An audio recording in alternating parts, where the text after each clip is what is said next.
My peoples, good morning, my peoples. The show kicks off in 1 minute and 35 seconds. See y'all in a few.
Bam! My peoples. My peoples. Welcome to another episode of Boxing for Breakfast, where you get your healthy dosage of sweet science early in the morning. Y'all know what we doing, man. We talking boxing, man. Let me kick this thing off like I always do by reminding you. It don't matter if it's cold, if it's hot, if it's raining, if it's snowing. It don't matter the weather, my peoples. If you up, if you breathing, God gave you another day. Thank you, God. We got another one. We get to enjoy life, our family, and we get to enjoy the sweet science. Let me give a shout out to those already tuning in. Toy Mafia in the building. Side Queeb, West Dustin. What's the deal, my peoples? Daniel Negron in the building. Bam. Salute. What's good, fellas? Listen, we're going to kick this thing off right away with the news that broke out recently. MVP Promotion signs a long-term contract with ESPN. And now we're going to see the ladies fighting on that platform.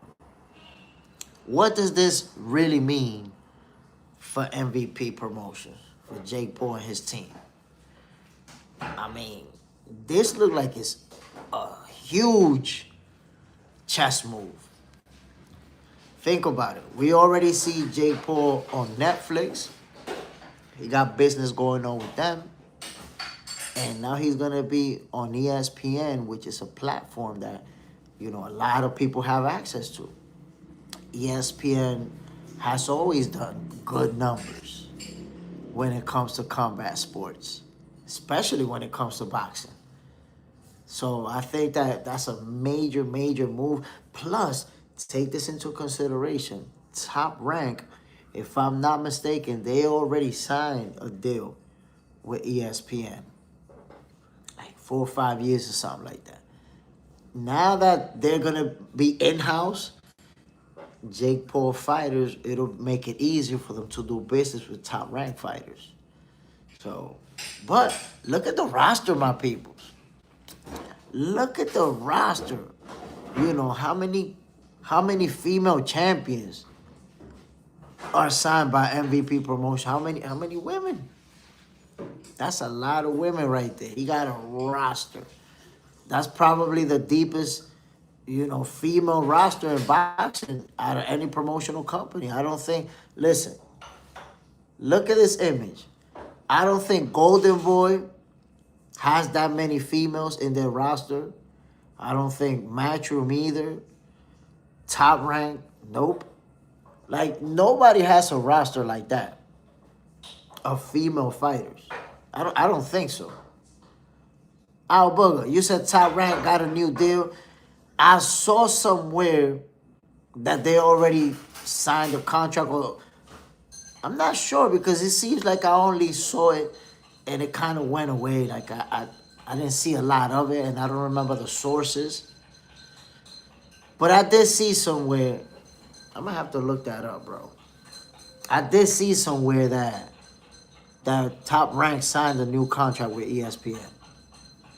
Queen, having a worldwide sports network, going to now have MVP joining Top Rank is doing great fights.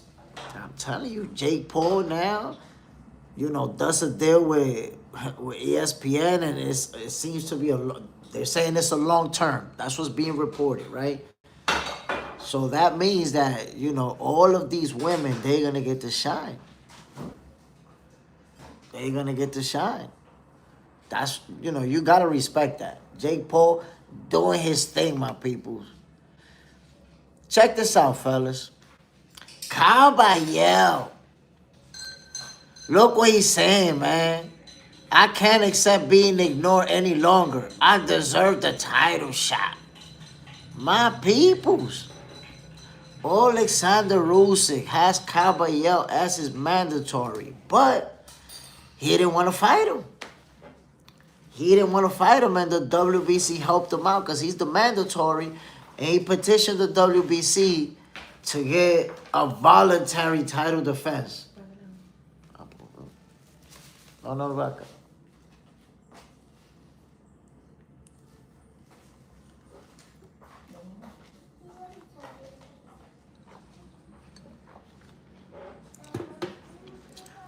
So here's the deal.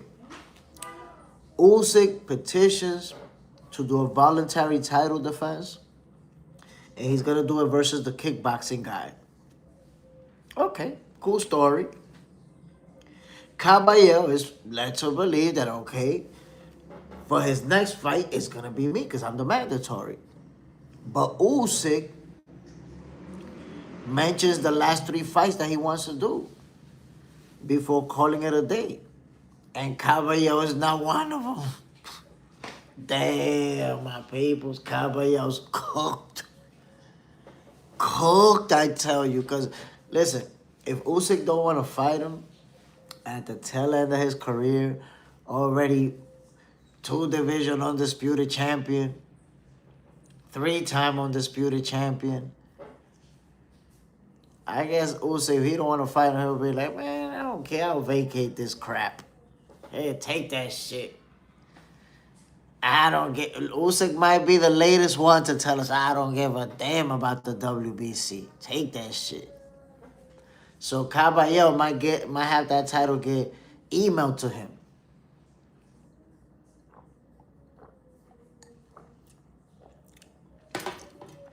He deserves a shot.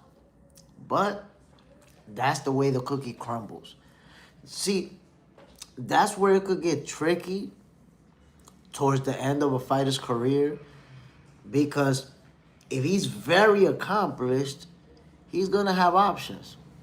And we have to respect, what he chooses to do. Now, I told you guys already, I would have understood, okay, get you a cherry pick, get you a W out there. But damn, a kickboxer, Golly. That's how you know he close to calling it a day. He picked, like, that's the crazy thing about it. He picked this opponent. And you guys remember when at first it was reported that he was trying to fight. No, he said it himself that he would like to fight Deontay Wilder. He actually said that. I was like, damn, yo, Wilder's a cherry pick. That's a cherry pick for him. You know, like, when's the last time Wilder was a champion? When's the last time he got a significant win? And that's what you want to fight. Golly. And look, now he fighting a kickboxer guy. And poor Caballero, man, he cooked. Wes Dustin, get that Conor McGregor check. That's what it is, man. They try to get that Chizek. Quick question. Hopefully not. Is ducking him for an easy before leaving? Look, I'm going to be honest.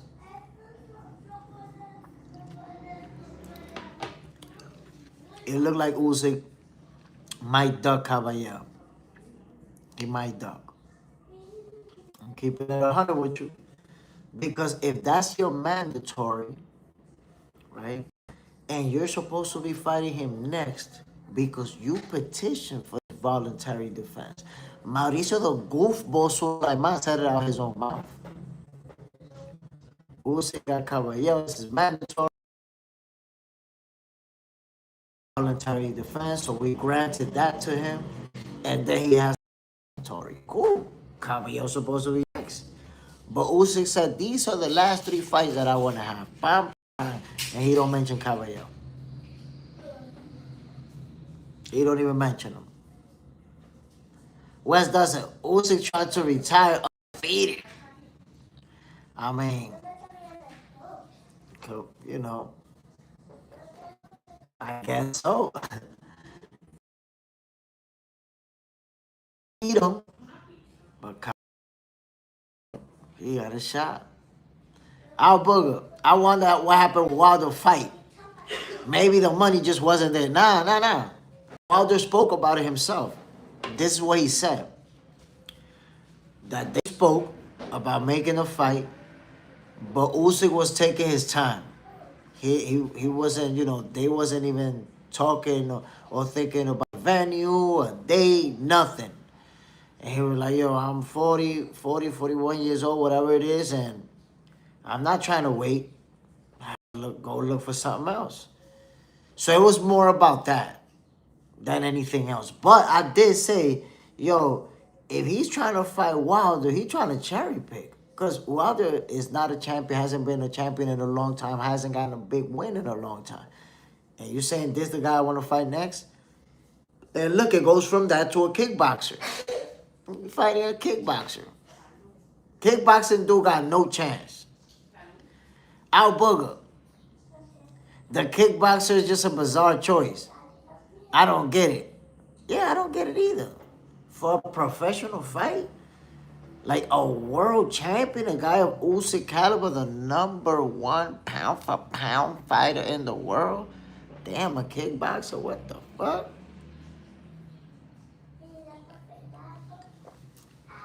I'm going to be honest with you. I feel like these fights, where it's a guy coming from another sport to go with a boxer, them shit should always be exhibitions. They're always supposed to be exhibitions. We know who's going to win this fight.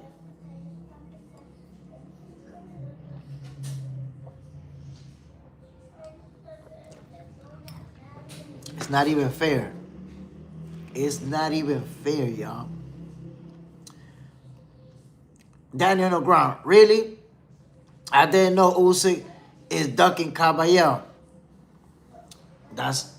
Right now, that's how it's looking, honestly. Because he should have been Usyk's next opponent. Don't get it twisted. He was supposed to be next. This fight was supposed to be mandated, and Usyk either fight him or vacate. And he petitioned for a voluntary title defense. In other words, let me get me a cherry pick before I have to defend against this monster right here. Let me cherry pick something real quick. And that cherry pick was going to be Deontay Wilder. It didn't work out. Wilder didn't want to wait. And it went to a kickboxer. Like, to me, that's a crazy choice. I see somebody like Floyd. Floyd, I think, is boxing with a kickboxer. I get that. That's an exhibition. That I understand. But a real fight? This kind of like when Floyd Mayweather brought in Conor McGregor for a professional fight. Like, we know who's gonna win that. To me, that should have been an exhibition too. My personal take. My peoples. Did y'all see what's going on with Virgil Ortiz and Jerome Boots and some activity online? Our booger. While there's a cherry pick, but I would have been cool with it. At least there was a storyline. I agree with you. I would have preferred to see Wilder versus Usyk than a kickboxing dude. Like, think about it. How many people in here right now can name Deontay Wilder's opponent? I just know him like the kickboxing dude. That's it. Like, what's the... I don't know, man. I don't know. I mean, Usyk. How many of you guys can name Usyk? I know it's Rico, right? But what's his name? How many people can name him? The kickboxing dude. Quick. And it's not like the kickboxer. He's facing Rico is that famous or well known outside the kickboxing circle. This isn't like Conor McGregor versus Floyd Mayweather where the hype was there. Of course, now that's different because at that point, Conor McGregor had already transitioned to superstardom. You know, that's it. He wasn't just known to MMA fans.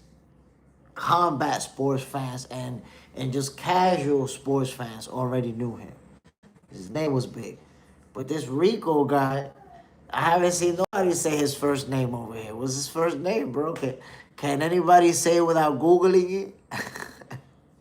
I'm telling you, the kickboxing guy. Fellas, Jerome Boots Ennis and Virgil Ortiz, they trading bars on social media. Boots says, hey, look, it's time to move on. Try to make the fight, did everything to try to get this fight made. It's time to move on, that's it. They really don't want it. And then Virgil Ortiz responds, oh, you obviously slow. He was trying to make this fight. So you slow. You didn't learn in school. Sounded like that. But this fight not getting made, whose fault is it, my peoples? I'm asking y'all. Whose fault is it that Virgil Ortiz versus Jerome Boots Ennis did not get made? Whose fault is it, my people? Somebody's fault. Out. After Usyk, Wilder and Fury retired, seems like the heavyweight division is cooked. Now, there's some young ones coming up, though. There's some good ones coming up. Moses Itauma, he's for real. Terra Moana, he's for real. Fabio Wardley, he's for real. There's some young guns out there in the heavyweight division. Richard Torres Jr., he's for real, too. Some young guns in the heavyweight division that's gonna make it hot. But my peoples, don't duck this question. Don't duck it. Whose fault is it that Virgil Ortiz versus Jerome Boots Ennis is not gonna happen next? Maybe down the line, but next, it ain't happening. Whose fault is it? Don't duck. Ronaldo, telling him to leave Golden Boy without a leg to stand on. He's a dumb one. That in the ground, Virgil Ortiz's fault. I see a lot of, but okay, yeah, Virgil Ortiz's fault. And obviously he got advisors, he got lawyers, he got people that say, yo, we're gonna pull it off. He got people that did that, but that was goofball shit, my peoples. You think about it, this fight could have happened. It could have happened next. It could have been scheduled and about to happen soon. This fight could have been on the way. Instead, Boots is looking for another opponent, and Virgil's sitting on the shelf collecting dust, dealing with a legal battle that he can't win. Cooked. Cooked, I tell you, my people. Ow, booger. Then Ortiz say Arrow was his dream fight, and all of a sudden he's suing his longtime promotional company, and his manager wants $10 million. Coño, loco. Why you had to remind me that? Errol Spence would be my dream fight. I would really like to fight Errol. Goofball shit, bro. Queen, it's Virgil's fault. That goofball next time, don't put your whole career on a legal risk from taking advice. Took advice from a greedy goofball, bro. He was too slow to realize that his career was already on the shelf. And I'm going to tell you what's the problem with this move. I'll remind you guys that Virgil was inactive at the welterweight division for almost like a year. Remember, he was supposed to fight Stanionis. He got really ill and had to pull out of the fight. And then he got better. And then they was going to fight. And the same thing happened to him. And that's why he ended up having to move to 154. So he was already inactive for like a year. Time that he lost at his young age. And now, inactive again. No bueno, papi. No bueno. Then in the ground, Oscar said Virgil needs to stop listening to his handler and his lawyer. Think about this. Let's say that Virgil Ortiz would have decided, okay, my contract ends in May of next year. I'm a player. That's probably going to be like 3 more fights, right? Fight Boots. You believe you could beat him, right? Fight him under that contract. If you think you could beat him and get the W and then get 2 more fights, when the contract ends, you walk away. Do what Conor Benn did with Eddie Hearn. See, that's the thing. Conor Benn, he played it slick. He never gave Eddie Hearn or nobody a clue that he was leaving. He ain't say nothing to nobody. Everything was cool. Everything was sweet. And the next thing you know, he signed with Zuffa Boxing. Supposedly for $15 million for 1 fight. I think that's cap. But I digress. Virgil Ortiz could have fought Jerome Boots and his next. And that fight isn't happening because he decided to sue Golden Boy amidst the negotiations. That's why. Fight could have been made. Greedy people on Virgil's side. Trying to pull scumbag moves. And it backfired.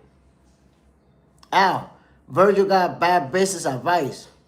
Hope the fight still happens while they're young. I mean, I hope it happens. We know it's definitely not going to happen next. Let's see. Let's see how things progress. Because Boo's going to be looking for another opponent. We don't know when Virgil's coming back. Obviously, he's not going to come back and go straight to Boots. So, it could be some time before we actually get this fight. I hope it happens. I hope.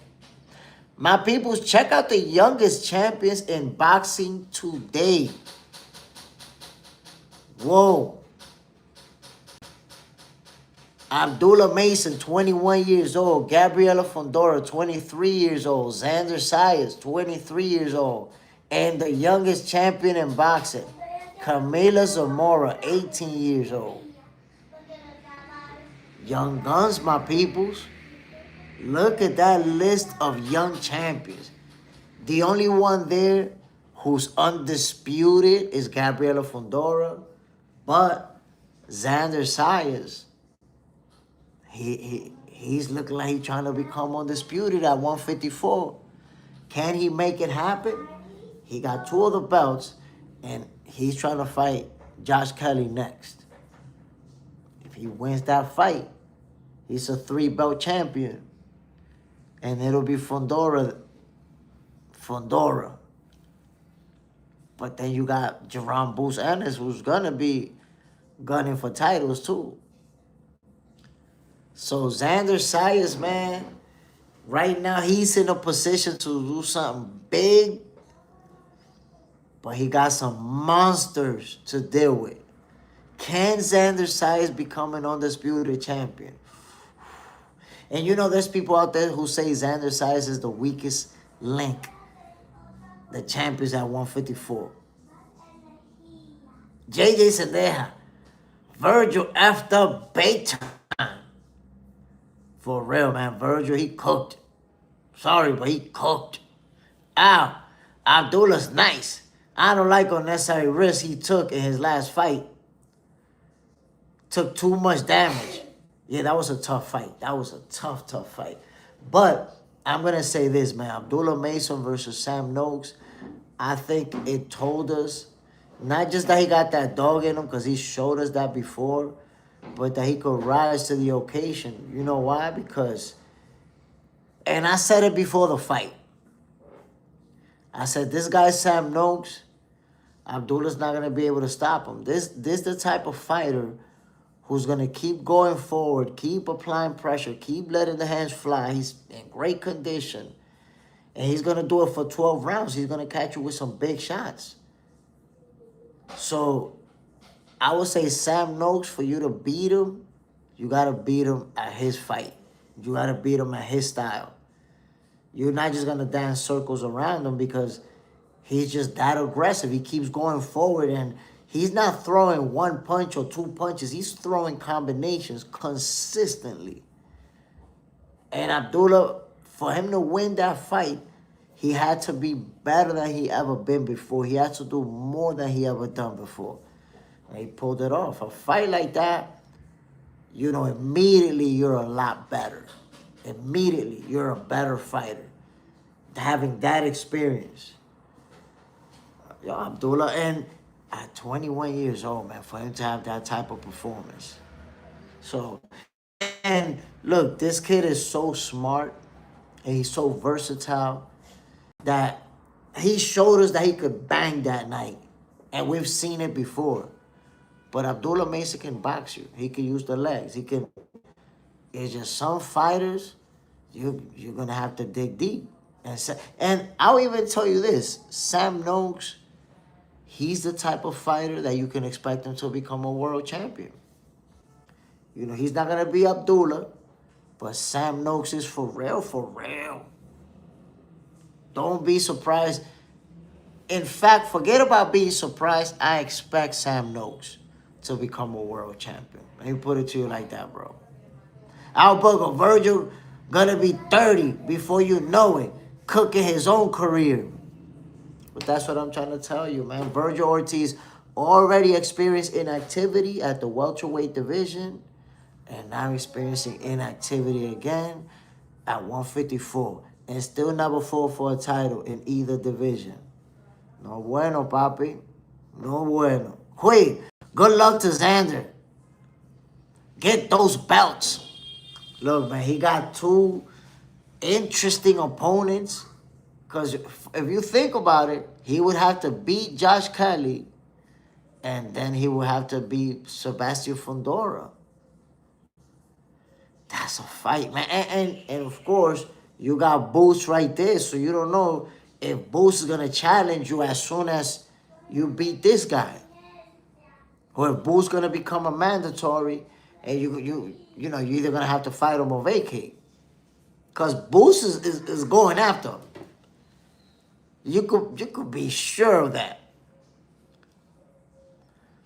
BM Boxing News, Abdullah Mason is the truth. Listen, man. Abdullah showed us that he's special versus Sam Noakes. Had to dig deep. A tough opponent. A guy who can fight, who got power. A real sharp counterpuncher. Sam Noakes is for real. And Abdullah walked out of there with a W, earned that one. And I'm telling you, at only 21 years old, man, Abdullah is going to accomplish a lot of things in the sport of boxing. You know, he's one of those fighters to unify. You know, if politics get in the way, he can't go for undisputed. He move up, start winning titles again, and unifying again, and then move up. Like, he's going to win in multiple divisions, and he's going to unify. He's going to be lineal champion, Ring Magazine. Abdullah's going to accomplish. He's going to accomplish. Quick, an 18-year-old guy or girl. That's very impressive. That's a girl. It's a girl, man. She's 18 years old, the youngest champion in boxing right now. She can fight. She can fight. You're going to have to check her out if you haven't seen her. BM Boxing News. Boost scared and the Virgil. I'm telling you, man, Virgil scared to death. Scared to death. Got himself out of the fight. I told you he didn't want it. They pulled a good old ducking, but trying to look like we not ducking technique. Nah, man, I seen through it. High talk. Once he get his man strength, too, he's only 21. You're right. Abdullah Mason is a kid, bro. He's a kid. 21 years old, you're still a kid. By the time he gets to like 24, 25, 26, if he knocking him out at 21, you already got that natural strength. Imagine when he start entering his physical prime. It's going to be crazy, bro. Crazy. Down on the ground. I think Virgil Ortiz is scared to lose, which he'll never admit. I don't think Virgil's just scared to lose. I think he's scared to get his ass whooped. Because that's what Boost was telling him. Boost told him to his face, beat your ass. Yo, this thing was epic, man. If you guys don't remember how this thing played out, I suggest you go check out the video. Like, Boost was in his face looking like Debo. And like he was just going to take Virgil's bicycle from him right there on the spot. Give me your bike and shut your goofy ass up. And Virgil just looked scared, my people. Scared to death. I don't know what would be my dream fight. Looking goofy as hell. Scared. And Boost in his face, I'll bait your ass. What's up now? What's up now? Take. Oscar admitted to Virgil ducking a certain fighter before. I wonder who it was. Boots, man. They don't want that fight. They don't want that fight. And I'm telling you they don't want that fight because they try to make it seem like, oh, we was just trying to leave the contract so we could do it over there. Oh, word? But why not just do it right where you at? We could have did this. There's only one reason why we're not getting Virgil versus Boots. And it's because Virgil sued Golden Boy to try to leave his contract. That's the only reason. The fight was going to get made between Golden Boy and Matchroom. And Virgil like, nah, I'm a free agent now. I'm a free agent because the zone contract ended with Golden Boy. Fool, you ain't got no goddamn contract with the zone. What is you talking about? Your ass is cooked. From the beginning, I seen it. I told you it was cooked. You don't have a contract with the zone. Why would that even be relevant? That's incoherent as fuck. Fire the lawyer. Fire the advisor. You gotta start firing people that put you in these horrible positions. Look, man, this mistake is career altering. A mistake like this alters your career. Because Whether you think about it or not, when you stay inactive for a long time, your popularity goes down. You know, people not talking about you like that. You're not the topic of conversation anymore. Nobody's posting about nobody. You kind of go away. And the guys coming up, the guys doing their thing that people talk about. Quick, for a champion, what's more important to have on your side? Age and physicality from being young, or wisdom and technique from years of fighting? I mean, those are all good traits. In reality, any champion would want to be young because that extends your career to how much longer, you'll be able to stick around. So it's great to get to, let's say, 36, 37, and have that wisdom, that advanced ring IQ, but you're at the tail end of your career as well. De La Hoya said, get rid of your business team and we can do business again. So I think De La Hoya has expressed multiple times that he's willing to do business with Virgil. But that's it. Virgil already made a decision. That's it.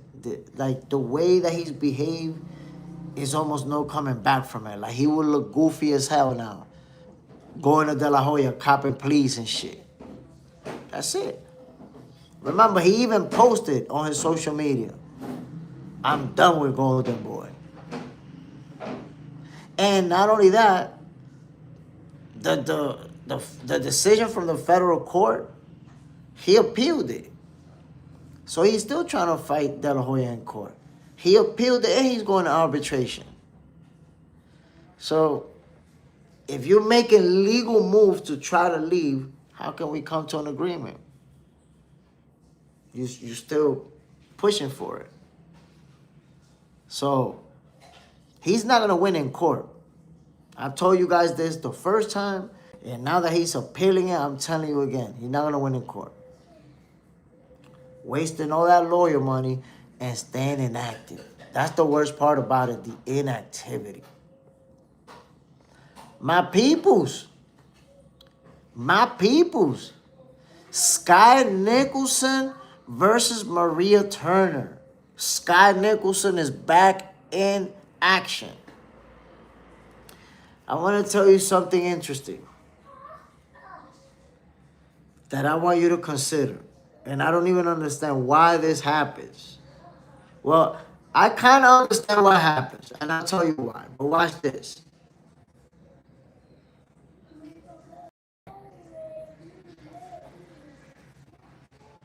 Watch this. I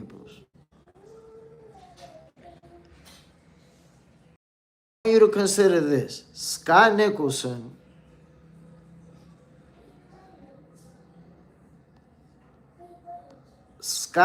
is a world champion right now.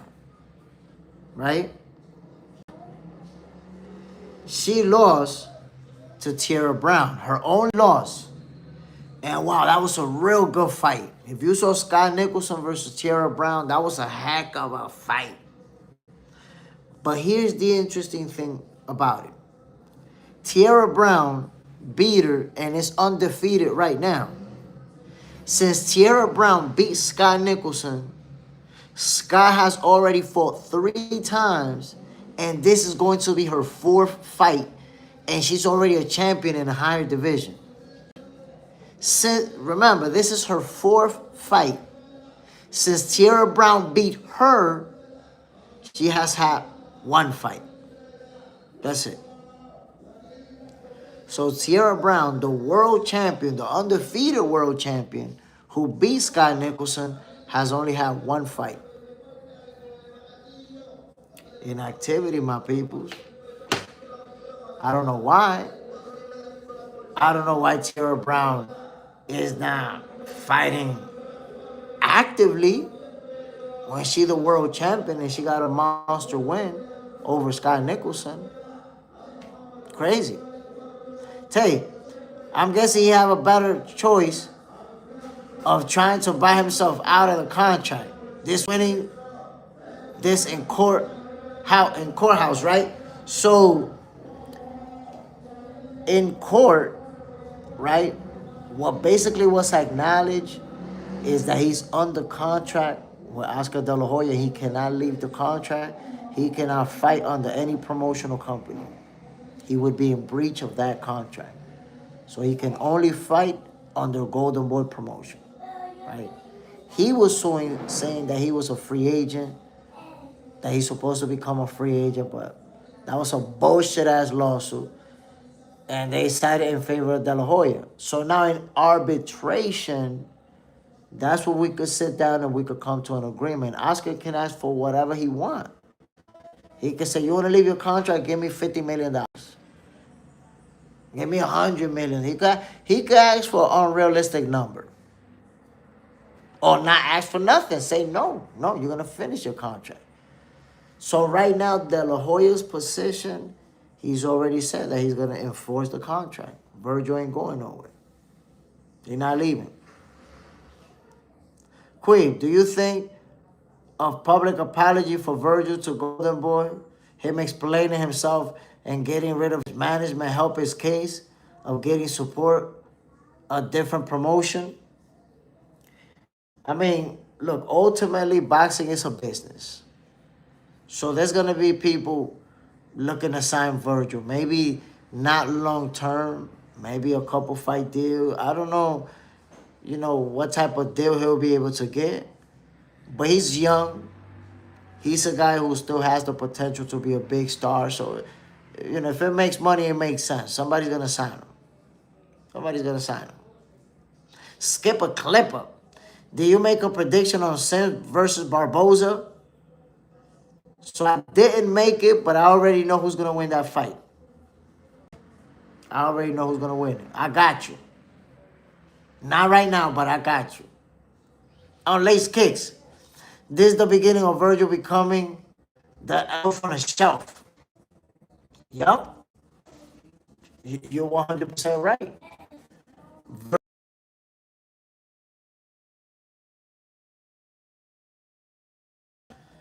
Couldn't have been listening to them greedy goofballs. Tay, Sims, Skipper, Clipper, bam, Queeb, Barboza. I already know who's going to win that fight. That's it. Got it all figured out. My peoples, look what fight was ordered, y'all.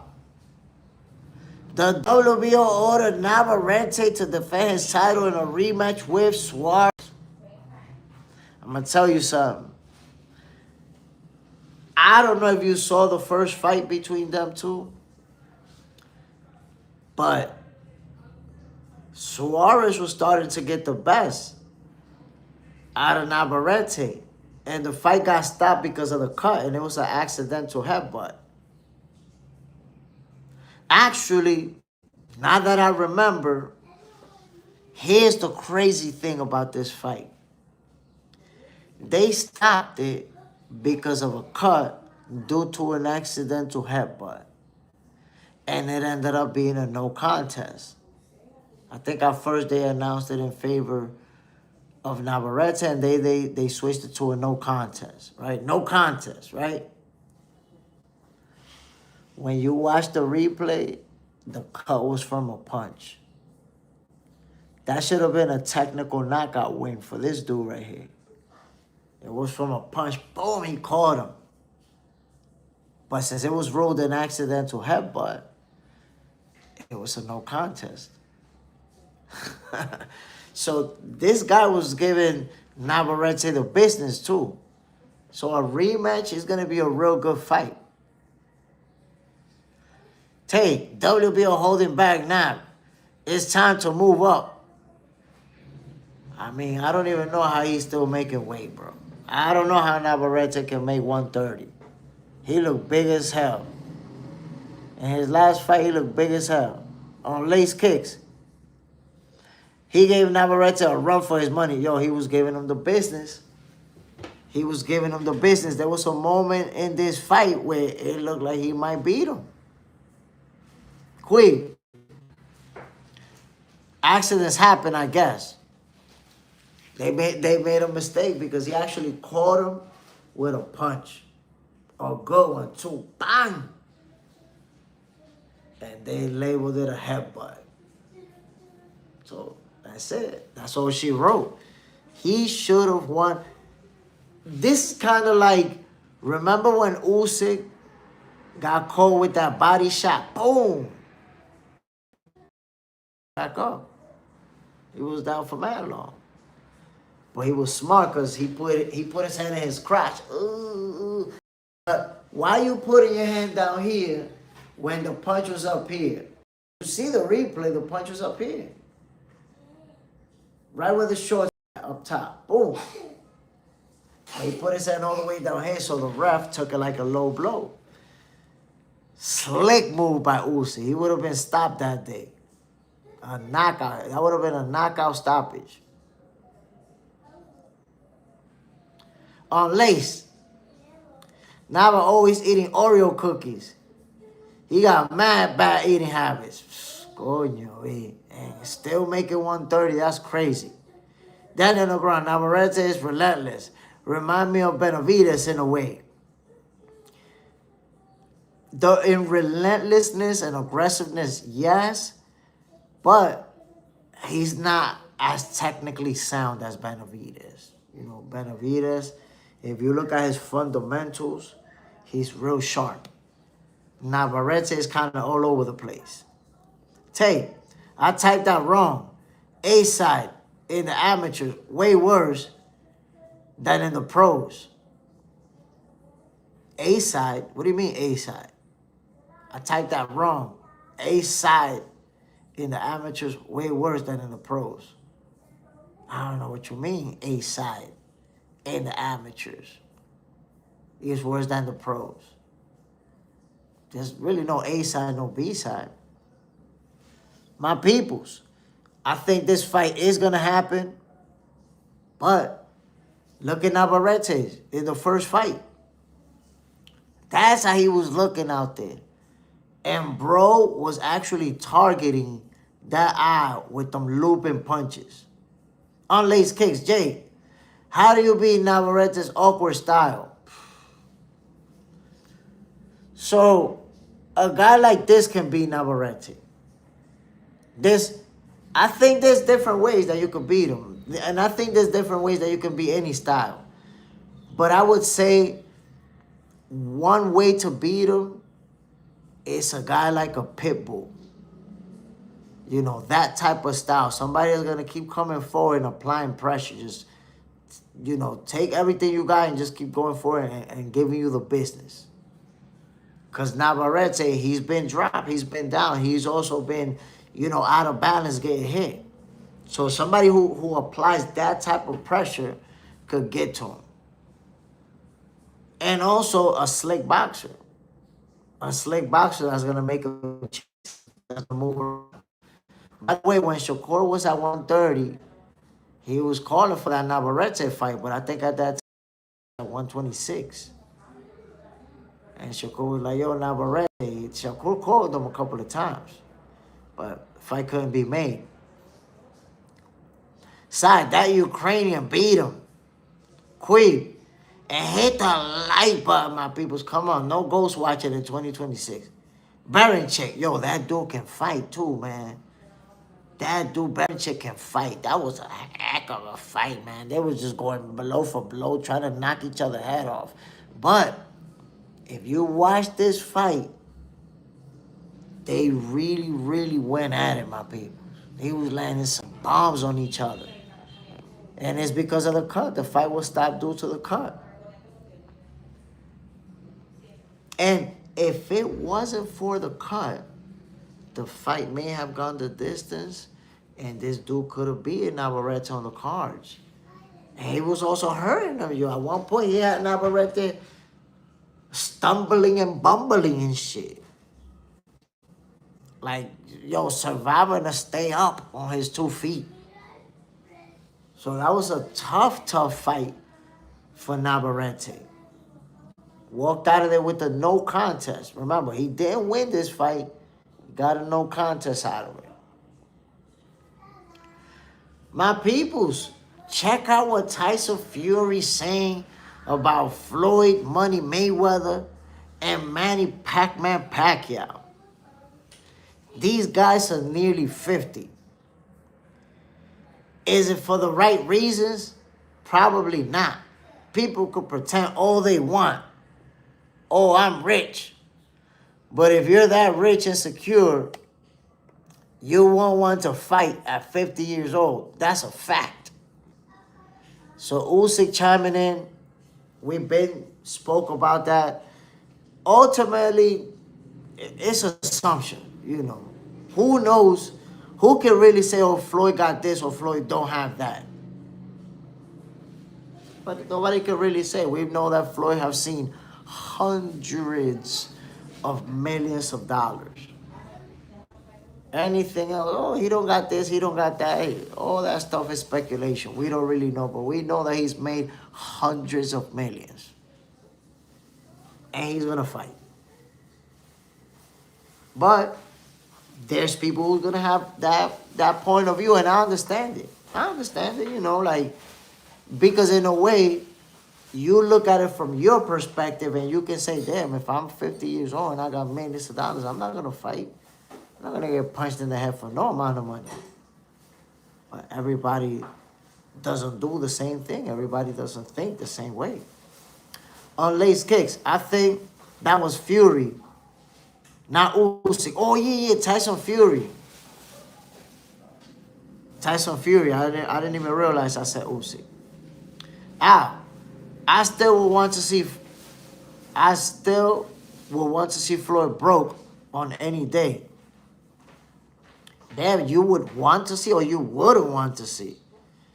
Because, man, I think we don't want to see no athlete go broke. And that's another thing, too, man. Like, sometimes people use the word broke and it doesn't actually mean broke. Because there's different levels of broke. You got to understand that. Let me put you on. There's broke, which means you don't got anything. You don't have a dime to your name, a dime in the bank. You don't have nothing. That's broke. But then there's the next level of broke. That means you got money, but most of that money is tied up in bills. That's the next level of broke, because you got money, but that shit is tied up in bills. And then there's rich people broke, which means that they got money, but they don't got money to do the things that they used to doing. So that means, you know, if you wanted to, you could buy a Bugatti. Now you could buy a couple of Ferraris only. Only a couple of Ferraris. So you're broke now. So we have to understand, man. Floyd Mayweather seen a lot of money, made a lot of money. Broke means something totally different to him. On lace kicks. So is Fury broke because he's coming back after retirement? And I think he's trying to kind of suggest that it's because of the age. If you notice, he's like, yo, these guys are almost 50. Because I think he's like, what is he, like 39? Or something like that? Or 40 already? You know, obviously they're like 10 years older than him. So he threw the age out there. Damn it. Their broke could never look like mine. I'm telling you, they be broke. And their broke just means, yeah, you know, I can only get the Ferrari. I'm not going to be able to get the Maybach, but I got a little Ferrari right there. Quick question. Is it ironic that Fury is saying that he's coming out of retirement as well? But he's slick about it because he's saying, if you notice, look, these guys are nearly 50. So the first thing that he says is the age. Like suggesting, you know, if you're fighting at nearly 50, you broke. And then he could say, oh, but I'm not going to be fighting at that age. I don't know what it is, 39, I think, or 40? Demon, one of his watches was set straight, But that's the thing. What they're saying is that his debt outweigh his assets. So one of his watches won't set him straight if he owe more than what the watches cost. Black Cadillac. I like your analogy of broke, bro. I appreciate it, fam. I'm telling you that there's levels. That everybody's not broke the same way. Because think about it. We could have a good salary, a real good salary, but guess what? I got sick. I got a crazy hospital bill. I broke my car transmission and I got to get that fixed. And guess what? I don't got money.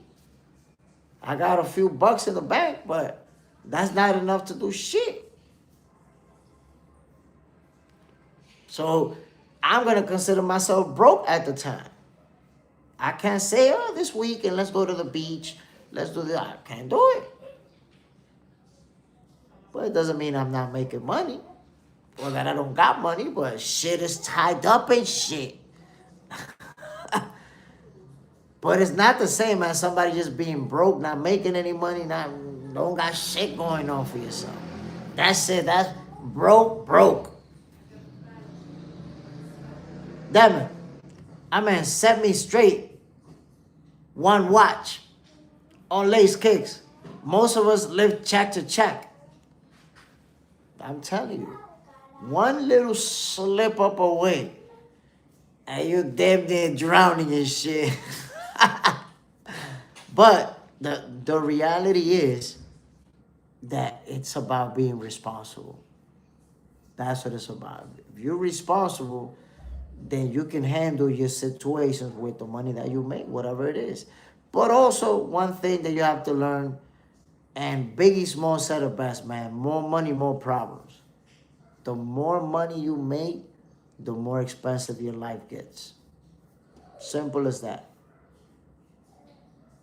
It's as simple as that. Because I'll give you an example. There was a time where I used to have a fan.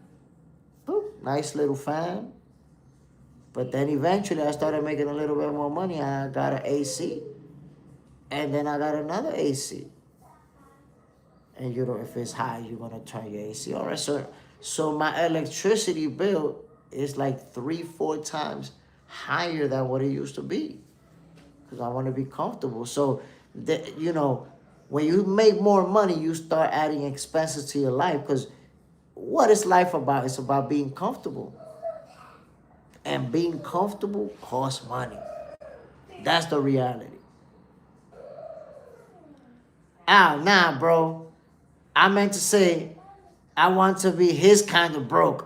You see, that's a different type of broke right there. Like, you know, you could be like, nah, man, I can't afford the Bugatti, man. Damn. But just give me a little Lambo. Get the little Lambo. You know, that's what I could afford these days. I wouldn't mind either. But I will say this. Whether or not Floyd Mayweather, Manny Pacquiao are doing it because they need the money, they're going to make a lot of money. I would expect both of them to make north of $50 million. Both of them. I don't know that they're going to make, you know, 200 million or 300. I don't know that. To both make a lot of money. And let's see. Floyd is going to do all these fights because he's supposedly fighting Mike Tyson next month, the kickboxer guy after that, and then Manny Pacquiao. Somebody was telling me, yo, Floyd Mayweather is more active than a lot of professional fighters. He got 3 fights already lined up. Is he going to do all 3 of them? Well, we're going to find out. Queen, does that make sense to have money but still live a broke life? I mean, that depends what you know, what we call a broke life. Because there's people who have a lot of money and don't do a lot of these things that... So let me just say, look. The USA is a very material-driven country. There's a very material-driven mindset. So when you make money, you got to get the car collection. You got to get the jewelry collection. You got to get the the Michael Jordan collection. You gotta get everything. You gotta have a collection of it. You gotta have the watch collection. You you know, look at the Bugatti car collection. Look at and that's part of the culture already, right? But then you see fighters who make a lot of money from other cultures. I'll give you an example now. Yeah, you know it. Now, yeah, you know, I made a lot of money. You won't see him even wearing a gold chain. You won't see him, having a car collection, a Lamborghini collection, and a Ferrari cut. He ain't got none of that shit. If you look at a guy like Lomachenko, you never even saw Lomachenko wearing a gold chain. So that's the thing. There's fighters in other cultures that make a lot of money and they stay rich because what the hell are they gonna spend all that money on? They don't do all that stuff. They don't do the flexing, because that's the thing. American culture, the flexing is very important. But that's not the case in other cultures. So I'll give you an example. Look at Marcos Maidana. Maidana retired with the career paydays that he got off of Floyd Mayweather. Retired. And right now, he got properties, compounds, money, a millionaire in Mexico. Why? Off of that one fight. The first fight, he didn't make millions like that. It was the rematch. Retired forever. But why? This guy got 2-3 vehicles, a nice mansion, and live his life partying, having a good time. That's it. He never gonna run out of that money. Never gonna run out of that money. So there's people that have that lifestyle to where they live good. They vacation every weekend. They always having a good time. But they not collecting anything. They're not collecting watches. They're not collecting jewelry. They're not collecting MJs. They're not collecting nothing. Not doing none of that. Quick. In the context of myself, I'm a cook who make $5,500 a month. And I have to live quite cheapy. And let me tell you something too. Money is connected to where you live. Why? Because if you live in New York, you will struggle with that. But if you live in, somewhere in Manchester, New Hampshire, that'll be enough for you to be good, for you to be chilling. Pay your rent, pay your bills, have some money in your pocket to floss. So it depends where you live, because in some places it's mad expensive. Double AD, brother, and good morning. I travel a lot for business and see the fake Dior and fake Gucci bags all over the world. I see people in the back of the plane by the bathroom with fake ish. I think the world is into materials. I was just in Santiago, DR, and half the plane have fake bags. It's a cultural thing sometimes. And then the social media issue. Everyone wants to live like they're Insta rich. Yeah, but I wouldn't compare that to people wearing fake stuff. People wearing fake stuff is just, you go to a store where they sell cheap stuff, and you're gonna buy stuff like that. Yeah, and you didn't give me a hug today. Pero yo te lo cepillé con mi dedito. Okay. Mírame. Oh, that's nice. I don't think, people buying fake shit is about being material. What I mean about being material is people having money and blowing it on stuff. That's a whole different conversation that you're talking about. People buying bootleg stuff I'm referring to people who got money, who got it like that, and blow it, as opposed to people in other cultures who got money like that, and they don't do those kinds of things in their culture. Like, that's what I'm telling you. If you look at Japanese fighters, it's rare for you to see them flossing. Rare. You won't see it because that's not part of their culture. The same thing with Ukrainian fighters. Look at Usyk, look at Lomachenko. They both made a lot of money.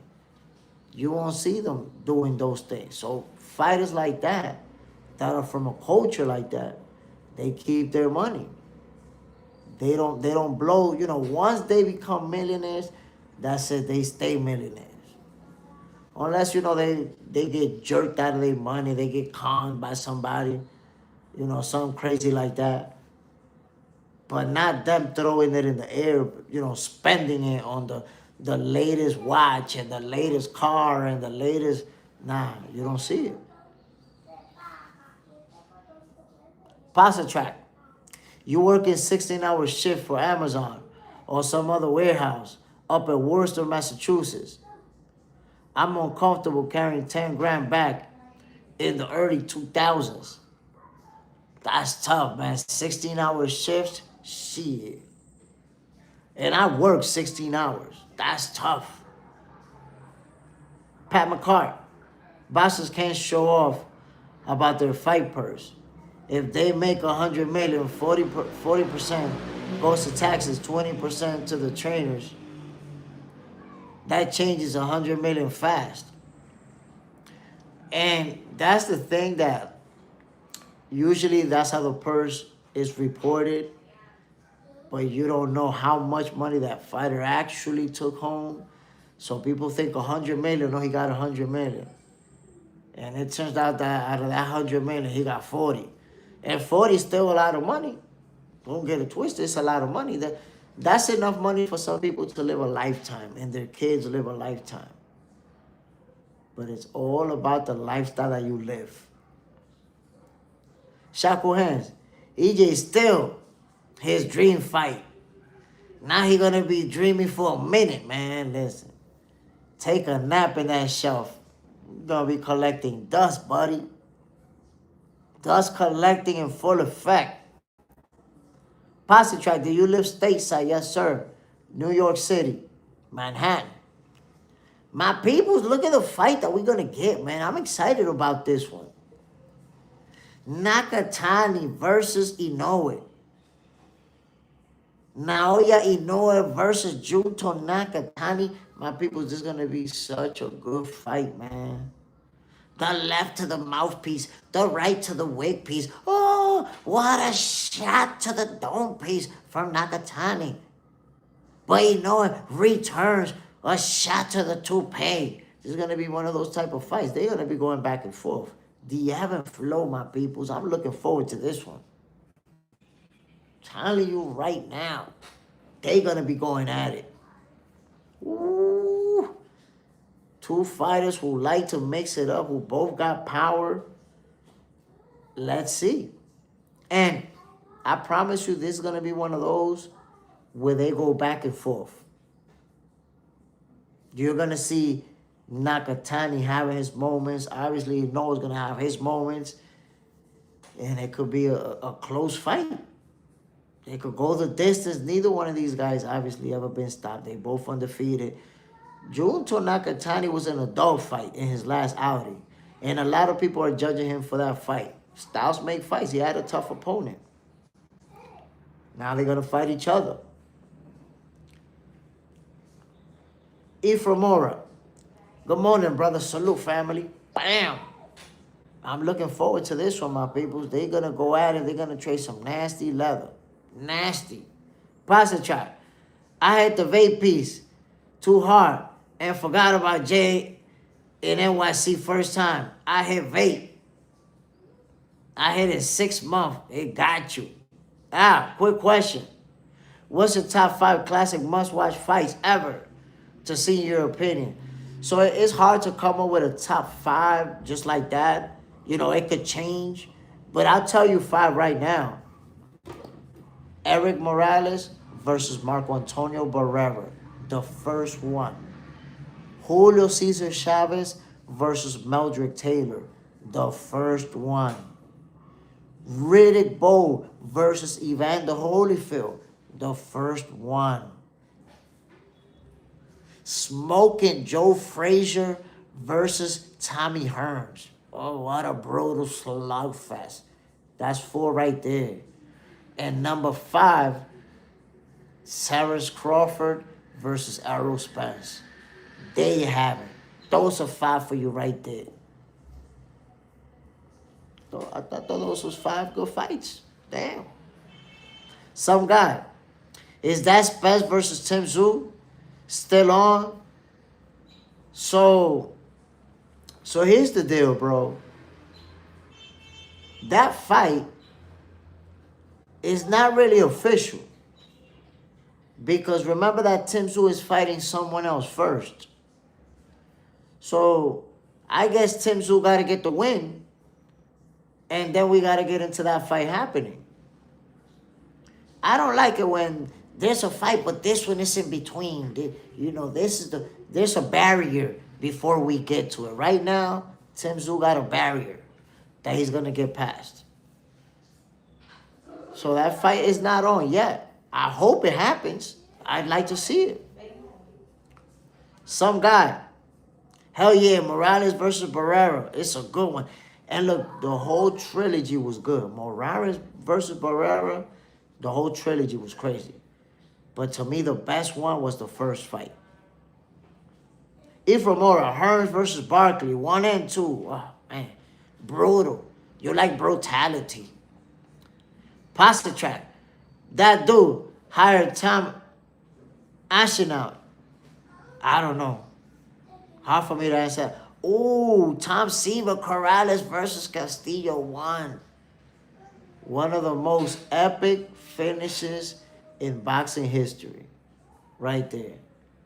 You know, seeing Diego Corrales go down multiple times, looked like he was finished. He was cooked. Then he went to his corner and went out. Then what he did, that was crazy, man. The way that he stopped Castillo, that was insane.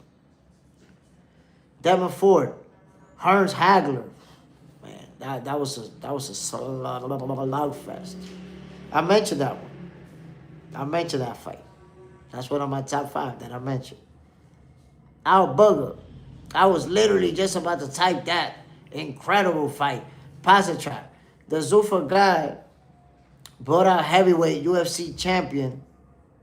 Just saying, bro. The Zuffa guy brought out heavyweight UFC champion. Are you talking about John Jones? Jason has Jay Smith. I was lucky to go to the Morales-Barrera fight, February 19, 2000. Ooh, you got to witness that fight in person. That was a good fight, man. Damn. From beginning to end. They really... The thing is, if you remember, Barrera punched Morales in the mouth in the presser, one of the pressers. Poof! Snuffed him. And they jumped in between them too quick. So Morales couldn't retaliate, but Barrera snuffed the shit out of him. And they went into that fight with that tension, like they don't like each other. There was moments where there was just punching and no blocking. Neither guy was blocking or doing anything but just trying to knock each other out. That was one of the most ruthless, brutal fights I ever seen. Quick, Joe Frazier versus Muhammad Ali 1. My first classic fight I watched, man. Man, listen, I watched that fight multiple times, many times. Heck of a fight. Heck of a fight. Passing track, Tom Aspinall. So he signed like a management deal with Eddie Hearn. Al Booger, absolutely. Fight of the century. Devin Ford. Ooh, Barrera versus Prince Nassim Hamed. What an ass whooping. What? Prince Nassim Hamed got his ass whooped.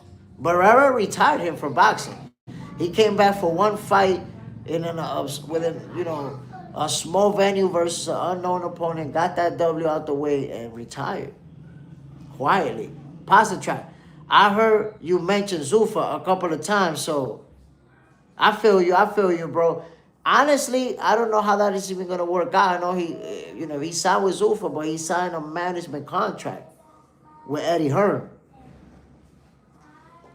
Iframura took to school, man. Listen, Barrera put the beats on Prince Nassim Hamed. It was like nothing Hamed could do that night. Jerome Torres, cousin, many blessings on your program. Much success. Salute, family. Appreciate you, brother. Bam. Pasta track. Prince had crazy power. Prince Nassim Hamed is one of these fighters who's physically small, but is heavy-handed. Real heavy-handed. Boom, boom. He would that leaping left hook. He loved that leaping. Like he leaped forward, pow, with the left hook. But he could knock you out with both hands. He could also hurt you to the body. Nasty. Prince Nassim Hamed was a special fighter. But I think he has such an ego that when he lost to Marco Antonio Barrera, he didn't want to keep fighting anymore. It's almost like he was too embarrassed. Because he could have kept going. He could have still, I think he could have had more accomplishments in his career if he would have stayed. He was young. He decided he wasn't going to fight anymore. He was young. But I guess, it really hurt him to get beat up like that because, Barrera beat him up. Beat him up, my peoples. You know I ain't lying. Iframura, Pac-Man versus Marquez. 1 through 5. Man, listen. All of those fights. By the way, I felt like Marquez won a couple of the fights. He had to get that brutal, devastating knockout to finally get the win. But I felt like he won. I think it's the second fight. If I'm not mistaken. I think it was the second fight that I came out of it feeling like Marquez won. Queen, Mike Tyson versus Larry Holmes. Oh, man. Larry Holmes got beat up. Beat him up. Jason had Chavez versus Taylor. The first one. That was my first fight, man. That was my first fight. Pop Dukes took me to go see it. I was hooked to boxing ever since, my people. You guys know that kid? I know y'all know Kermel Moulton. But Vicio Giorgio, I think, Giorgio Vicioli, he was a standout amateur boxer, accomplished, and he trying to get that smoke with Kermel. I seen a video, he ran up on him like, yo, what's up? And Kermel like, yeah, you know what happened in sparring? And he like, nah, you know what happened in sparring. It looked like it was some good work on both sides. And Giorgio Vicioli, he's like, yo, what's up? Let's get it. These young guns, man, they want to get after it. Pasta track. The around hand, right. Might hit Larry, dead to Larry's temple piece. Hold on, but y'all remember Tommy Morrison when he got knocked out by Trevor Berbick, right? Wow, yo, Tommy Morrison got brutalized. The referee damn near let him get killed out there. But this is interesting, my peoples. The young guns calling each other out, building height. Oh yeah, it was Ray Mercer, my bad. It was Ray Mercer. Oh my God, Ray Mercer gave him a nasty, nasty beating. And the referee was just I think the referee was just scared to step in, looking at all them deadly blows. And it was that old referee. Was it Cappuccino? What's his name? And the referee was just looking at him like, ooh. I guess he was like, yo, I'm not trying to get knocked out. I get in here, I might get killed. Ow. Yeah, it was Ray Mercer. Damn, man, yo, that was a nasty. That's one of the most devastating knockouts in boxing history. Right there. It's not just that he hit too hard. He already had him defenseless. Both hands down like that. Boom, boom, boom, boom. Like, trying to kill him out there. But it's the referee's fault. He just allowed it to go on. Brutal.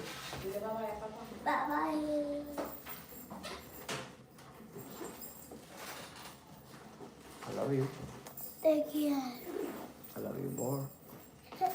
Oh. You see that? You see that? See you later.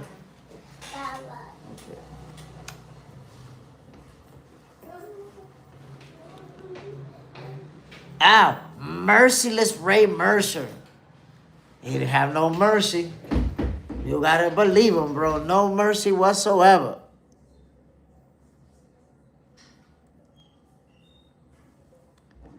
CZR. Was that where he found out? Okay, we got a dummy in the building.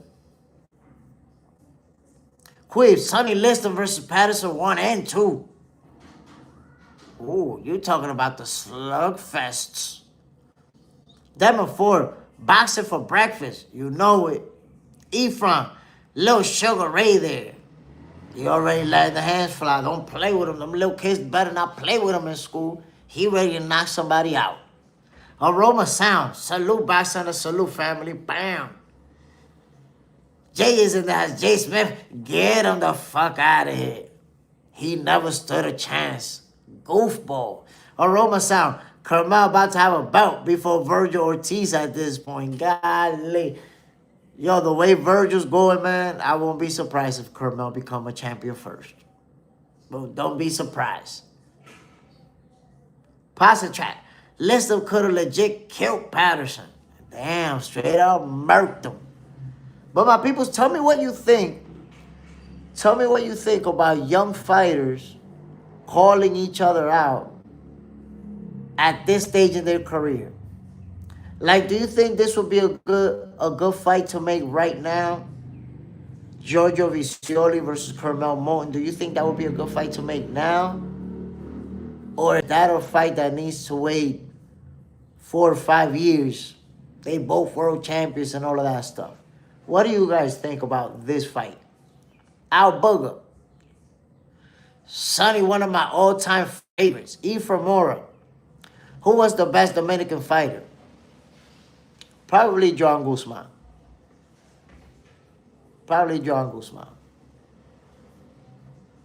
So again, my peoples, I'm going to give you my opinion on fights like this. Honestly, I get the waiting and the marinating and all of that stuff. But I think that's also because now we're in the era of protecting the old.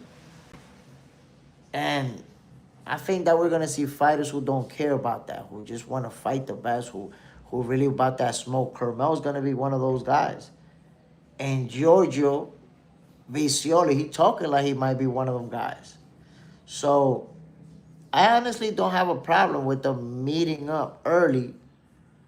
And then they could both accomplish again in the future and meet up again. I don't have a problem with that. I'd like to see it. And we've seen that before. We've seen young fighters meet up. And then they do it again down the line. I'll give you an example. Even though this was for a title, but think about Sam Noakes and Abdullah Mason. 2 young fighters. And that was a heck of a fight, my people. That was a very good fight. They went at it. Abdullah Mason had to, get the biggest win of his career versus the toughest opponent that he ever faced in his career. Abdullah Mason's stocks skyrocketed. Boom. Blowing up. Why? Because he showed us something else, something more. That he could rise above. That he could, adversity. Nah, adversity, I got you. I eat adversity for breakfast. Queen, they need to have much bigger record or have a title reign on either side. I can't really say who exactly will win because they so young in their career. Them and Floyd, a banger. Aroma sound. Fighters fight. If you're a professional at something, you don't just stop doing it if you have had a bad day. So I'm going to say this, man. Me personally, I believe that fighters, they could face each other young. They don't have to wait, till they're superstars to finally. Because here's the deal. If you're really that good, if you're about that life, if they was to fight each other now, it doesn't matter who wins and who loses. In the future, they'll both become world champions. That's how it happens. If you're that good, a loss is not going to stop you from accomplishing. Think about Canelo Alvarez, the run that he went on after he lost to Floyd Mayweather. Canelo lost to Floyd and went on a crazy run where he beat a bunch of champions, accomplished in a bunch of divisions, did a lot before taking his next loss to Dimitri Bivol. So a loss is not going to define your career unless you lose and retire right then and there like, damn, buddy, retired your ass. That's a different story. But when you have two young fighters like this that are skilled the way that they are, I feel like they could fight right now and still go on to have a great career on both sides.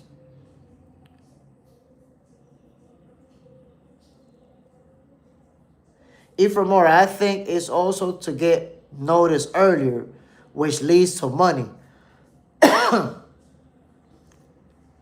Aroma sound. If you're a fighter, you don't quit. If a house burned down and you couldn't save it, you go to work tomorrow and keep working. It's your job. Aroma sound. If fighting is your job, you're supposed to keep fighting, win or lose. Agree? 100%. Out. Bivol versus Benavidez is interesting. Look, man, that fight could have happened. Bivol opted to get surgery and vacate the title. I respect that. You don't want to fight hurt or injured. I think we're going to get that fight. I think Benavidez, beats Surdo. He already said he's planning on moving back down to 175. And I think we probably get that fight right away. Could happen. Quick.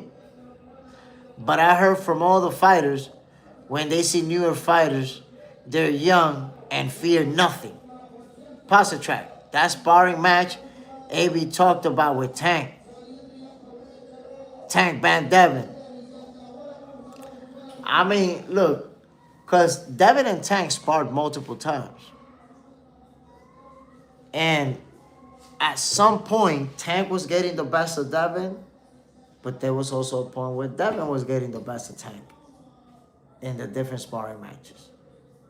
So, but ultimately, and I told you guys this yesterday, I don't think that we're going to get Devin Haney versus Tank Davis. I think that fight, the ship sailed, simply because Tank is coming back to the 140 division. And Devin Haney's already fighting at welterweight. And he's already hinted at moving up to 154. So it seems like he's always going to be a division or two away from Tank.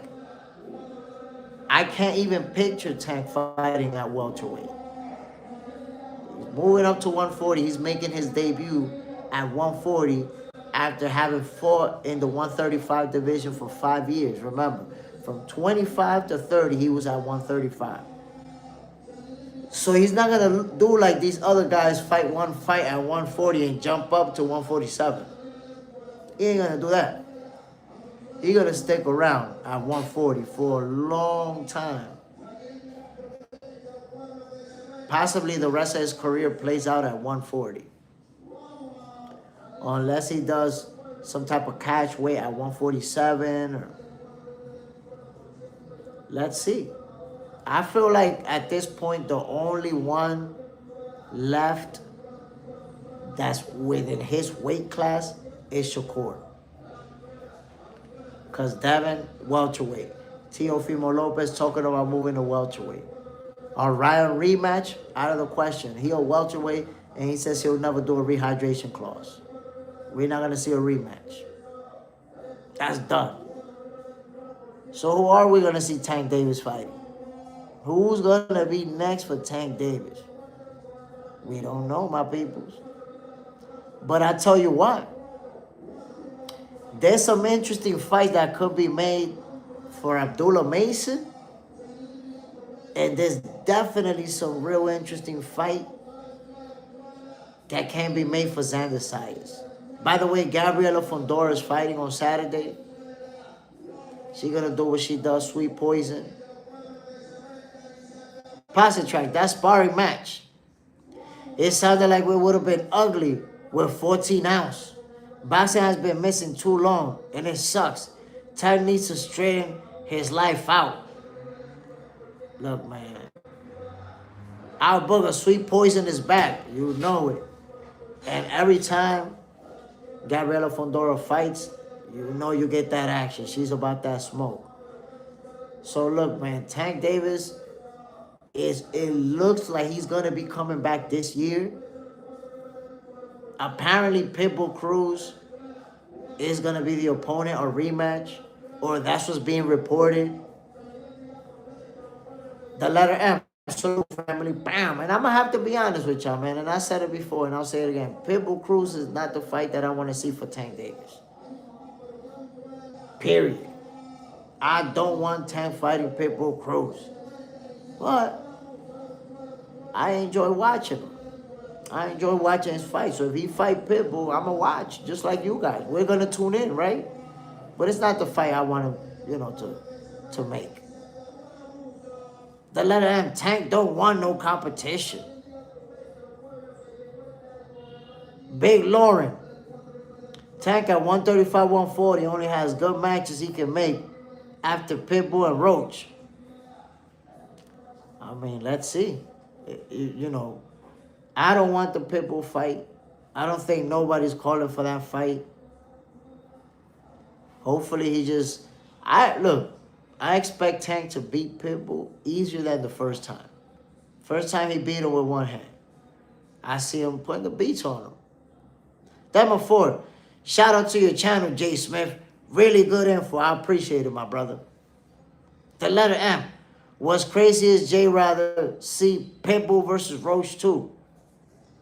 I'd rather see Pitbull versus Roach 2. That was a draw. Ow, PBC, Protected Boxers Circuit. Look, Pitbull versus Roach. I kind of felt like Roach won that fight, but I respect the draw. There was some swing rounds that could have made it that way. I like that rematch. It was a draw. I see Tank Davis beating Pitbull, making it look easier than the first time. But my fight that I would have wanted for Tank would have been Lamar Roach, because he earned that rematch. And when time passes, we tend to forget things. So I'm going to be the one to remind you. Tank Davis versus Lamar Roach 2 had a fight date and everything. If you look it up, there's a fight poster and everything. That fight was supposed to happen. And then Jake Paul stepped in, and that's it. Backdoored Lamar Roach. Passing track. I think Tank should not let those early rounds go. That slow start affected him a lot versus Lamar Roach. Because, he starts off slow, and then he's going to pick up the pace and knock you out. Well, what happened when he could have knocked Lamar Roach out? He was behind on the cards. And we know what the result should have been, but it is what it is. Our booger, yup, they had a date and a poster, shaking my head. Yeah, they had a date and everything. That rematch was going down, and all of a sudden, boop, they announced Jake Paul versus Tank Davis exhibition, and that was over with. Lamar Roach found out that the rematch was off when he saw a post on social media about Tank and Jake Paul. Double AD. Agreed. Jake keeps it a buck and very well informed. We got to put this channel out there. No reason why there's only 23 of us in here. Salute, family. So I'm going to tell you why there's 23 of us in here. I'm shadow banned, bro. I've been shadow banned for like 2 weeks. Shadow banned episodes of Boxing for Breakfast, my peoples. Like the other day, it was like 3 weeks ago. There was 150 people in here. And then boom. But look, I'm learning. There's certain subjects that you can't really bring up and that you can't really talk about, because they're going to get you. The letter M, J. Smith, work off the hate. It's okay. What's shadow ban? Shadow ban is when your channel doesn't come up for people that are non-subscribers. So if you're not a subscriber of this channel, you could be scrolling and this channel will never come up. And even for most of the subscribers, when they scroll, they'll never bump into it. They'll never get a notification. So for some people, they actually have to look for it. They have to put Box Center with Jay Smith and hit the search bar so that the channel can come up. So it basically makes it harder to find. Big Lauren. I see Schofield and Foster getting a Tank fight. He my guy though. But if we talking patterns, that makes the most sense. I like a fight with Schofield. But I don't know. I don't think that Schofield want to get in there with Tank, if I'm being honest with you. But I don't think that fight's going to happen because it looks like for now, Floyd Schofield is going to stay at 135. And I'm telling you, we will never see Tank Davis fight at 135 again. He's done. He's done with 135. Al Booger, I have to search for your show in the morning. It doesn't come up, and I'm sub. You see? If you don't search for it, it don't come out. Now, when I'm not shadow banned, it will come out. You could even be scrolling, and it'll show up in your feed. Double AD, he asks why. What happened that they got you? I was talking about related to politics and related to stuff that's going on, controversial stuff that's going around, and can't really get into it. So they don't double do me. Damn. Shackle hand. They be hating on you, man. They be going hard at me, bro. I don't know what be going on, but we unstoppable, my peoples. It's the inevitable. You know, you could shadow ban me. People report this channel. My peoples, I get reported all the time. Why would you report me? I'm just talking boxing, bro. Like, why? What would compel somebody to go on their phone and report this channel? I don't know. I don't understand it. Shackle Hands, you missed all my comments today. Damn, Shackle Hands, for real? Nasty work. Did you dirty? The letter M, chuck it up to hate Jay Smith. Didn't deserve it. I mean, they gonna hate no matter what. What can I say? Double AD. We still gotta push the channel. Appreciate it, my brother. And I seen some of you guys who share the channel, whether it's on your IG, I seen people share it on their Facebook, like, yo, subscribe to this channel, boxing shit. So I appreciate it, man. Everybody who shares my content, salute, man. Real talk. Ifamura, do you think Davis will ever fight again? And if he does, with who out there? If you're talking about Tank Davis, it's looking like he might come back and fight Pitbull Cruz. I haven't seen anything official, anything from Tank Davis specifically or someone in his team, but I've seen reports that suggest that him and Team Pitbull, they already working on it, and they're going to be announcing a comeback fight for Tank Davis. Shackle Hands, Yes, I said EJ is still a dream fight, but he's gonna be dreaming for a long time now. Now I read that one. You see, you wasn't listening because I definitely read that one, and I said he cooked. He gonna be taking a nap for sure. Look, man, fire everybody. Sometimes a fighter makes a horrible mistake that affects their career. This is one of those. You're affecting your career by being inactive. That's all there is to it. Virgil needs to fire everybody involved in that decision. Everybody who supported him suing Oscar De La Hoya, fire them. They just costed you a chunk of your career. Where you're gonna sit on a shelf collecting dust. Coming off of a good win too. Coming off of an explosive knockout win. And now you're going to inactivity. You could have been fighting Boots next. And that would have been a heck of a fight. Nope, you inactive now. All this shit just to duck Jerome Ennis. Shackle hands. I am outside working. And it's cold again today. It was like 75 early this week. Damn, that sucks, man. That's the one thing. I hate the cold. Can't stand the cold weather. I enjoy snowboarding. Snowboarding is cool. But I hate the cold. Al Booger. How you ether your own career. You know, something that it makes me think about what's happening with Virgil is something that most of us go through at one point or another, that you allow somebody else to make a decision for you and it turns out to be the wrong decision. And then you're like, damn, this motherfucker right here got me cooked. So one thing that I got to tell you, if it's true that Virgil was being pressured by his team, lawyer, manager, whoever, to make that move and to sue Oscar and get out his contract,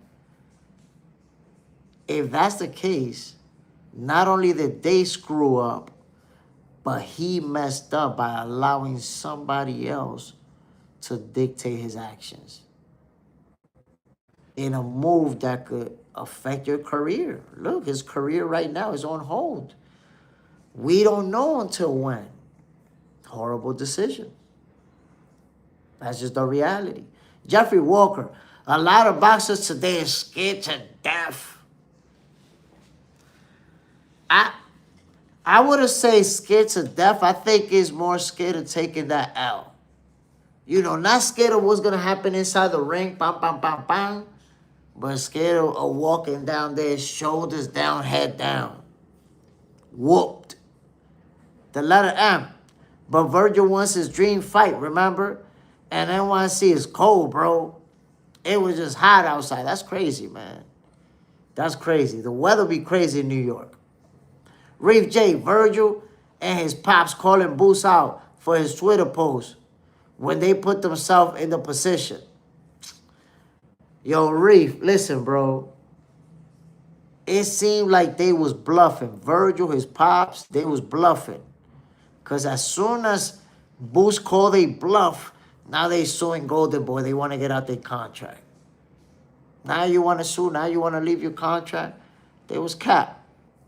Pasta track, Jay, do not make fun of Virgil anymore. I mean, he's cooked. They made a horrible mistake. Jeffrey Walker, my brother has this, goes off for all of us. You must think for yourself. You got to. You got to think for yourself. Don't let other people make life-altering decisions for you. Because then you're going to have to live with that. You're going to have to live with somebody else made you screw up. You allowed it. Double AD.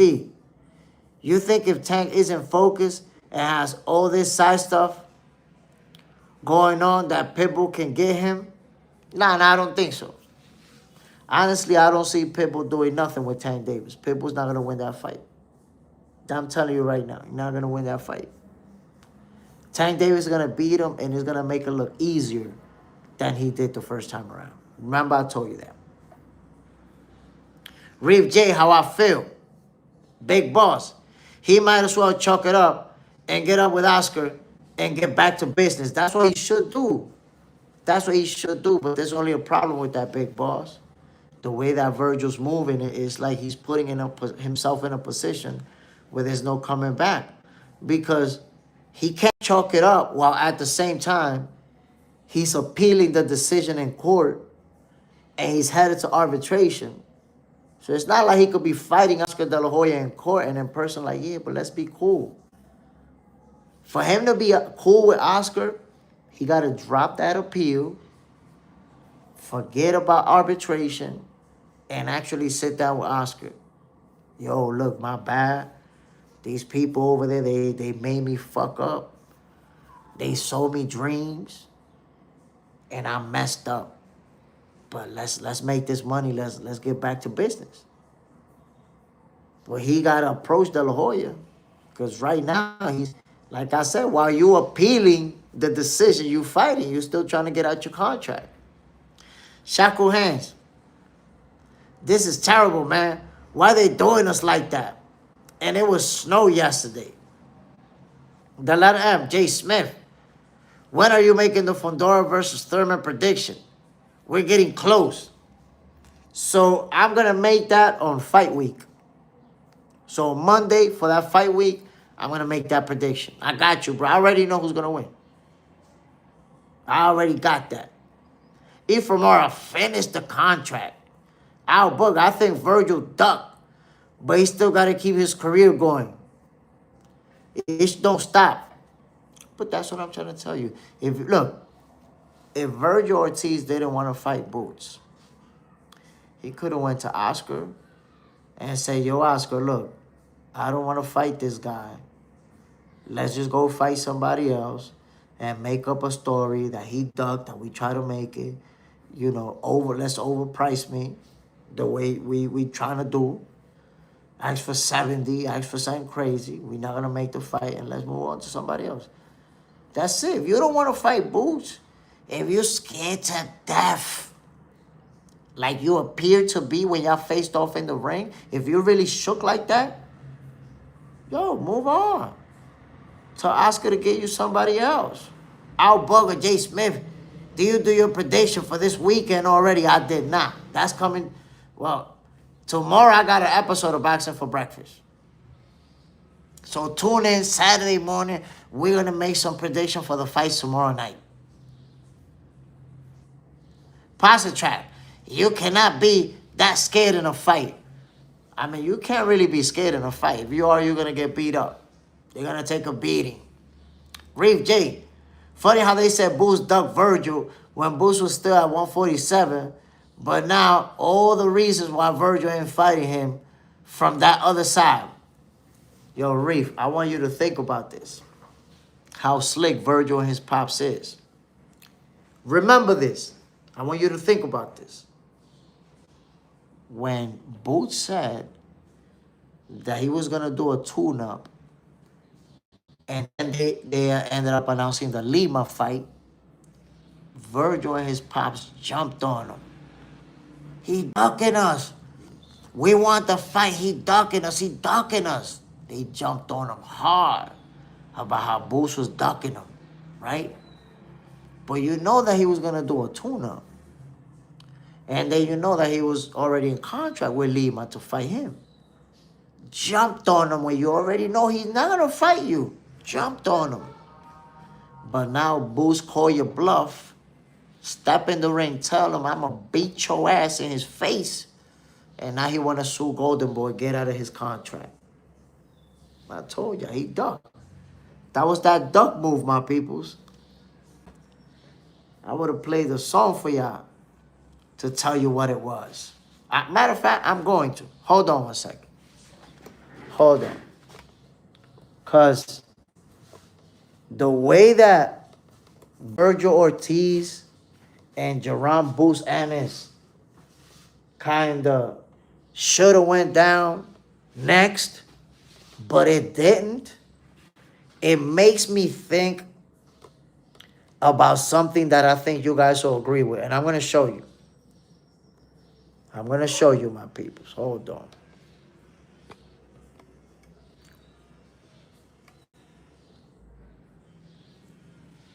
The letter M. Virgil has a fighting chance. I don't know why he's scared to square up. Yo, Boots is a scary dude. Big boss. He dug Boots in 2023. I'm going to show y'all something.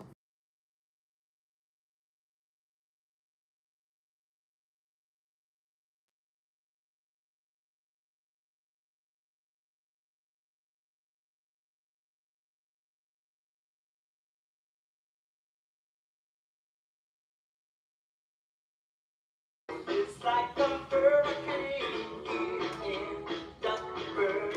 Free skies, lasers, aeroplanes. It's a duck blur. Might solve a mystery or rewrite history. DuckTales, woo! Everything that I did in DuckTales, woo! Tales of daring and Damn, Virgil. Why you gonna go and do that, Virgil? There's a stranger. Shaggy, salute, my brother. Bam. We dedicating this one to Virgil.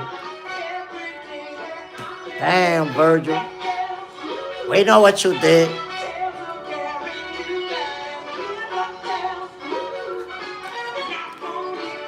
Diablo, Virgil. You could have been fighting Boost next. Instead, you going on the shelf. Golly. My peoples, about to end this episode of Boxing for Breakfast. I want to give a shout out to everybody who tuned in this morning. I hope you guys enjoyed today's episode. We had to do it. We know it's a DuckTales. Shout out to everybody who tuned in. Tom Seaver in the building. Aroma Sound, Reef J, Ephraimora, Al Booger, the letter M. JJ Sendejas, Pasta Track. Shaku Hands. Jeffrey Walker, Big Boss, my peoples, everybody else who tuned in. I appreciate y'all, man. Y'all already know what it is. Tomorrow, there will be a Saturday edition of Boxing for Breakfast. Make sure you tune in. We're going to make some prediction for tomorrow night's fights. We're going to be at it, my peoples. Jay Smith, I'm signing off, man. One love to everybody who tuned in. Bam. Way out.